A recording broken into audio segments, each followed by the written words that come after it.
Property പർച്ചേസിൽ negotiation എന്ന് പറയുന്നത് ഒരു ഭയങ്കര ഇമ്പോർട്ടൻറ്റ് സ്കില്ലാണ്. ഇപ്പോൾ എല്ലാവർക്കും ആ സ്കില്ല് ഉണ്ടാവണമെന്നില്ല, ബട്ട് ഞാനൊരു 3 ടിപ്സ് ഞാൻ പറഞ്ഞുതരികയാണ്.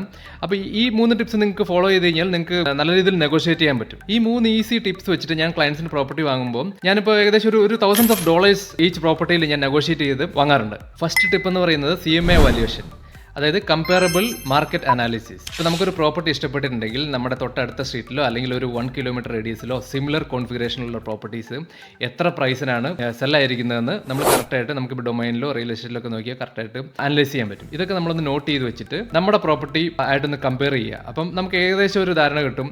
അറ്റ്ലീസ്റ്റ് ഞാൻ പറയുകയാണെങ്കിൽ 6 to 10 പ്രോപ്പർട്ടീസ് അനലൈസ് ചെയ്യുക. എന്നിട്ട് നമുക്ക് ഇഷ്ടപ്പെട്ട പ്രോപ്പർട്ടിയായിട്ട് കമ്പയർ ചെയ്യുമ്പോൾ നമ്മുടെ പ്രോപ്പർട്ടിയുടെ ഏകദേശം ഒരു വാല്യൂ നമുക്ക് കിട്ടും. അപ്പോൾ നെക്സ്റ്റ് ടിപ്പ് എന്ന് പറയുന്നത് നമ്മൾ ഈ building and pest inspection report ഉണ്ടല്ലോ. അപ്പോൾ ഒരു പ്രോപ്പർട്ടി വാങ്ങുമ്പോഴും നമ്മൾ ബിൽഡിംഗ് ആൻഡ് പെസ്റ്റ് ഇൻസ്പെക്ഷൻ മസ്റ്റായിട്ടും ചെയ്യണം.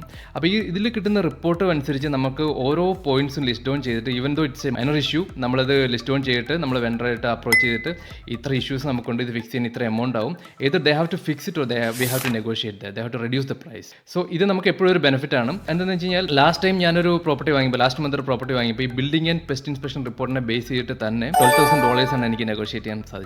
അപ്പം ഡെഫിനറ്റ് ആയിട്ട് നമുക്കത് ചെയ്യാൻ പറ്റും. റയർ കേസിൽ ചില ഇഷ്യൂസ് നമുക്ക് പൊട്ടൻഷ്യലി ഒരു ഇഷ്യൂസ് ഉണ്ടാവില്ല, അങ്ങനെയുള്ള പ്രോപ്പർട്ടി വിച്ച് ഈസ് ഗുഡ് അല്ലേ. അപ്പോൾ നമുക്കത് ധൈര്യമായിട്ട് പർച്ചേസ് ചെയ്യാം. മോസ്റ്റ് ഓഫ് ദ ടൈം നമുക്ക് കുറച്ച് അറ്റ്ലീസ്റ്റ് ഒരു $2,000 എങ്കിലും നമുക്ക് നെഗോഷിയേറ്റ് ചെയ്യാൻ പറ്റും. അടുത്തതെന്ന് പറയുന്നത് നമ്മുടെയൊക്കെ ഒരു മൈൻഡ് സെറ്റ്. ഇപ്പോൾ നമുക്കൊരു പ്രോപ്പർട്ടി ഇഷ്ടപ്പെട്ടിട്ടുണ്ട്, അത് നമുക്ക് ഫീൽ ചെയ്യുകയാണ് നമ്മൾ നടത്തിയൊരു CMA വാല്യുവേഷനേക്കാളും പ്രോപ്പർട്ടി ഇച്ചിലൂടെ പ്രൈസ് കൂടുതലാണെന്ന് വെച്ച് കഴിഞ്ഞാൽ നമുക്ക് ഇഷ്ടപ്പെട്ടു എന്നുള്ളൊരു ഫാക്ടർ കൊണ്ട് മാത്രം പൈസ കൂടുതലെടുത്ത് വാങ്ങാണ്ടിരിക്കുക. So that itself will save a lot of money. So make a better decision. Happy investing. Bye.